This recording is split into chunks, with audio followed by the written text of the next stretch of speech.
एक बार की बात है, एक गांव में एक मछुआरा रहता था। वह मछुआरा बहुत गरीब था। दिन भर जो भी मछली पकड़ता उसे बेच के अपना और अपनी पत्नी का पेट भरता था। एक दिन वह मछुआरा मछली मारने तालाब पर पहुंचा। तालाब पर पहुंचकर मछुआरे ने जल फेंका और मछलियां के जल में फंसने का इंतजार करने लगा।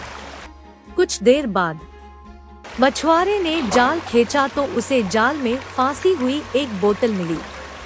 मछुआरे ने जब उस बोतल को खोला तो उसमें से एक जिन बाहर निकला और जिन जोर जोर से हंसने लगा और मछुआरे से कहा, मुझे काम दो वरना मैं तुम्हें मार डालूंगा।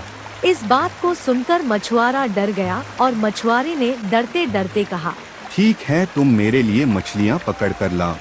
जिन तुरंत वहाँ से पानी में कूद गया और ढेर सारी मछलियाँ पकड़कर वापस लौट आया और मछुआरे से कहने लगा, मुझे और काम दो वरना मैं तुम्हें मार डालूंगा।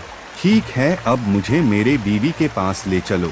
जिन ने चुटकी बजाई और दोनों मछुआरे घर पहुंच गए और जैसे ही मछुआरे की बीबी ने मछुआरे को देखा तो उसने बोला, अरे आज आप इतनी जल्दी कैसे आ गए? आज बाजार नहीं गए क्या?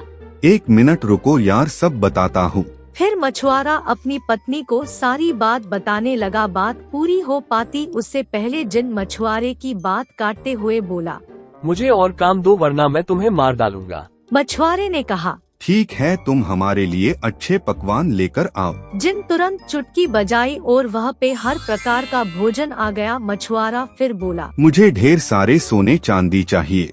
जिन ढेर सारा सोना चांदी दे दिया। फिर मछुआरा बोला, मेरे लिए एक आलीशान बंगला बना दीजिए। जिन तुरंत एक आलीशान बंगला बना दिया। अब मछुआरे के पास कोई भी ऐसा काम नहीं था जो जिन को बता सके। अब मछुआरे ने कहा, तुमने मुझसे झूठ बोला। जिन तुरंत गुस्सा हुआ और बोला, मैं कभी झूठ नहीं बोलता। तुम इतने बड़े हो, इतने छोटे बोतल में कैसे रह लेते हो? मैं नहीं मान सकता कि तुम इस बोतल में रहते होगे।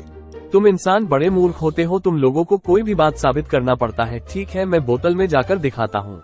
और जैसे ही जिन बोतल में गया मछुआरा तुरंत उसका मुंह बंद करके तालाब में ले जाकर फेंक दिया।